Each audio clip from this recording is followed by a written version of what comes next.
Alright guys, welcome back to another episode of Catch and Release. Now, I waited a while to do this video because I had other things that were definitely, I wanted to work on. It was more entertaining than this. I really don't like doing catch and release videos because some people think it sends the wrong message, but with extended use, you find out a lot about devices.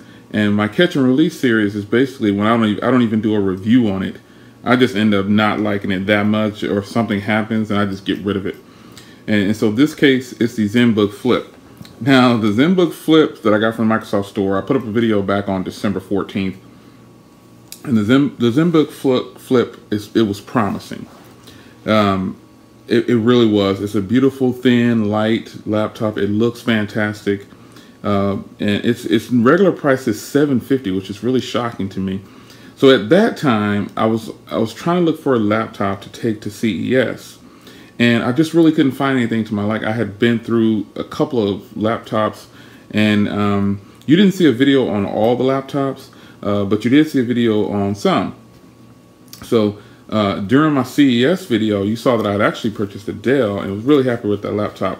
And I didn't speak of this laptop, I don't think I did, but the Asus ZenBook Flip is a great looking laptop. The specs are, the main problem with certain laptops is that have the Core M3 chips. The Core M3, Core M5, Core M7. Any of those laptops, if you're going to be doing some serious video editing, you don't want to get those laptops.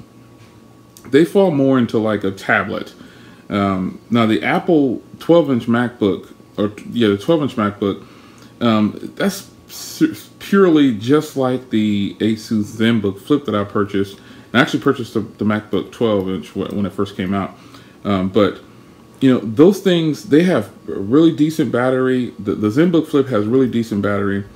But it was just, when it came to just the basics and day-to-day usage, after extended use, I ended up getting rid of it within about 2 weeks or so because it might have been 3 weeks. I don't know what it was, but I got rid of it before CES, so it probably was about a week and a half, 2 weeks. But the fact of the matter is, the ZenBook Flip just looks good. It's got some of the ports I need. It was light, it was thin, it was really nice. But performance-wise, oh man. The Core M series, first of all, I know you guys are going to tell me, oh, Jay, with those core processors, those Core M3s and M5s, that's like 2-3-year-old tech. And you're right. But I wanted to give it a chance, because I wanted the long battery life and I wanted something thin and portable that I could take to CES at the time. Well, I ended up taking back the ZenBook Flip. It just was, man, it had a lot of problems. It's not that I didn't like the day-to-day performance, but for editing, it was a no-go. I'm not talking about 4K editing. I'm talking about just mild 1080p editing, short clips, like 5 minutes clips. And in comparison, I can knock out on my PC, my Windows PC, not my PC, yeah, my big computer. I can knock out like a 15-minute clip with the Q series processing. And I can do a 15-minute, 60 frames per second, 1080p clip probably in about 6 minutes. And that's an old computer. That computer is about 6 years old. And it might even be 7 years old, but it's a nicely put together computer. It's clocked at 3.4 gigahertz, and it's an i3, and it's got some pretty powerful specs in there to be a 6-year-old computer. It competes with today's computers for sure. But when I started to try to do mild editing on this ZenBook Flip, obviously, it's got a Core M3 in there, so it's going to get really hot. And so I cut it down. I did small clips, and it just couldn't handle it. Just the basics. I mean, I even tried to drop down to 720p, and it just couldn't. It was like a nightmare. And other than that, I actually really like the ZenBook Flip. The design is just amazing. But after looks, I need something that's going to perform. So the main reason why I took the ZenBook Flip back is because every time I would put it into tablet mode, it would crash. Like I would get that blue screen of death, and it would reboot. I mean, every time. There was not a time that that happened. And the funny part is, I didn't actually put it into the tablet mode very often. So the times that I did it, it crashed. And when I first got it out the box, it was perfectly fine when I would put it in tablet mode.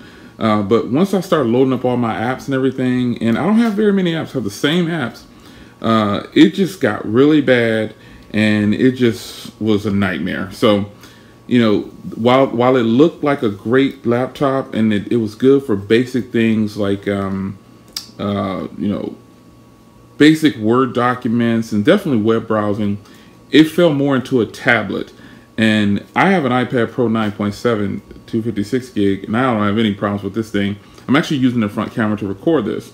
Now, it's probably not the best lighting, because I just decided to whip this open and just start doing a video, because I forgot about it.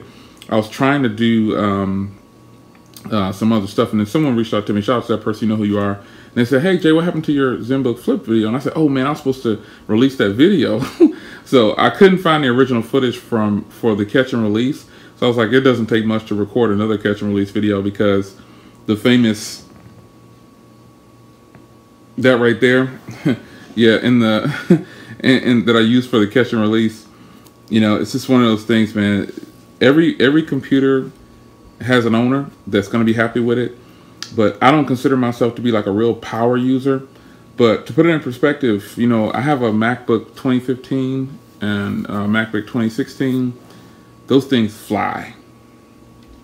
They fly. And the 2016 that I just recently picked up, it's amazing. I can export like a 20-minute video, 15-20-minute video in just a matter of minutes. It's crazy fast. Like, even though it's clocked at a lower speed, it's clocked at 2 gigahertz, but the 2015 is clocked at 2.7. The read and write speeds on these 2016 are amazingly fast. It's unbelievable. So, you know, the ZenBook Flip, while it looks great, like I said, I had problems with it when I turned it into tablet mode. And then I had problems with it when I just basic tasks. It couldn't do the most basic editing. I mean, I'm talking about really basic. It just took forever. It was like watching paint dry. It was ridiculous. So I decided to just end my search, and I picked up a Dell, and that Dell works good. But even that wasn't enough. So I said, I got to go back to using the MacBook Pro. I just couldn't find any other laptop that would impress me enough. Now, I like Windows computers, but I like laptops to be Macs, because I want to be very portable. When I'm on the go, I need something that's going to produce stuff really fast. And in my experience, you know, for me as a customer, I think the MacBook Pros, they do it. If you want to do any kind of editing, definitely get a MacBook Pro. You will be very happy with it, and you won't want to, you won't need to do any kind of upgrades or anything. It's just that good. The performance on it is amazing. Now, as far as computers go, I have a nicely built, like I said, it's a 6-year-old computer, but that thing, it can compete with the best of them. It's really good. So, you know, when I'm at my workstation in the office, I'm using the PC probably. But when I don't want to go in the office, I'm going to definitely have my MacBook Pro 2016 ready to blaze out some editing, because it is super easy and I really like it. I recently put that video up of the unboxing and explanation of why I started using a MacBook Pro again for a laptop over a Windows laptop. And that's just what it is. You know, at one video, somebody said, oh, you just inconsistent. How about I just change my mind? You know, and one video I put up, well, I'm not buying a MacBook again. It was with the Lenovo tablet. Well, I thought the Lenovo tablet was going to be a monster. The guy at the store was like, oh, this is the best. This is the best. You got to get it. It'll blow any MacBook away. All right, so let's come home and let's make a video and say, hey, I'm not going to buy a MacBook Pro anymore because I got this beautiful, powerful Lenovo 910, which is the latest and greatest with a 7th gen i7, everything. It's not blowing away a MacBook Pro. Sorry, guys. If you have a MacBook Pro or if you have a Lenovo, the Lenovo 910 is not messing with a MacBook Pro. Not even the base model. It's not happening. Sorry to bust you guys' bubble. So the people that said, oh, Jay, you know, 1 minute you said you hated the MacBook. I never said I hated the MacBook. I just made a video entitled Why I'm Not Buying a MacBook again. But here I am again. So the Asus ZenBook Flip had to go. Sorry, guys. If you have a ZenBook Flip, that doesn't mean it's a bad laptop. It just means that it wasn't suited for me. When I'm on the go, I need something that's very powerful, and the MacBook Pros do it for me. But when I'm at a computer, I use my Windows desktop, which is very nice. So Asus ZenBook Flip had a couple of things wrong with it. wasn't warranted on the $500 price tag that I paid for it, on sale from $750. It just wasn't worth it, man. If you flip it into tablet mode, it needs to become a tablet. You know, that needs to work, not the blue screen of death.